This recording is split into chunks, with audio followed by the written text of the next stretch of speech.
jalousons les autres. Je vous dis, on peut trouver en chaque compartiment de la vie la source des discours de haine. Parce qu'on n'est jamais content de ce qu'on est. Si je suis comme ça, c'est parce que l'autre a pris ma place. Quelle place? Dites-moi. Chacun de nous a un destin.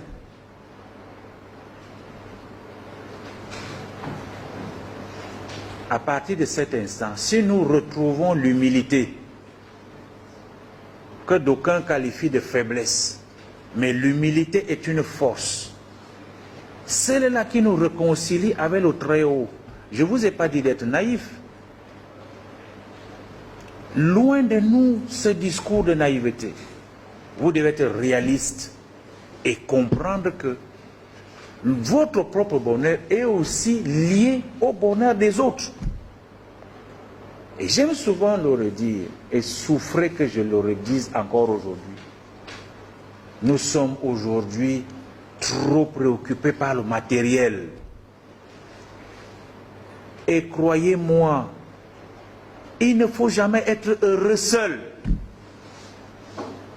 On vous donne des responsabilités, tu es là tout seul, tu accumules, mais tes collaborateurs ne savent même pas si tu manges, si tu bois, on ne sait même pas si... Non, il faut anticiper. Chacun de nous a besoin d'un peu de lumière.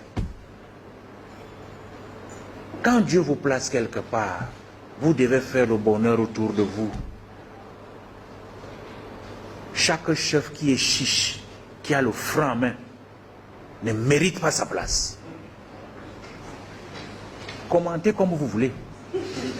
Moi, je dois vous dire les vérités. On doit partager. C'est lorsqu'on partage qu'on diminue la haine. Voyez-vous, votre domestique qui touche votre nourriture, qui touche vos habits, vous attendez que le mois passe 10 jours avant qu'il commence à grincer les dents. Patron, est-ce que c'est pas possible? Faites attention. Il faut anticiper, donnez-lui 2 ou 3 mois d'avance. Et au-delà de son salaire, faites quelque chose parce qu'il touche à votre nourriture. Qu'est-ce qu'il ne peut pas faire avec? Mais parce qu'on est grand, on réajuste la veste, on réajuste la gandoura, on dit que non, attends un peu là. Si tu étais plus grand, tu pouvais être plus grand que ça. Mais méfions-nous. Voilà des petites choses. Vous attendez des grands discours. Ce n'est pas ça. On ne fait pas la théorie ici. Ce n'est pas l'université où on va vous crier. Voilà au quotidien des problèmes, des discours de haine. Et là, c'est la haine que vous entretenez dans votre propre famille. Parce que vous méprisez le domestique, vous méprisez le chauffeur. Vous méprisez votre épouse. Il faut lui dire merci quand il vous a fait une bonne sauce. On n'est pas très sérieux, nous les hommes. On est méchants même à la limite.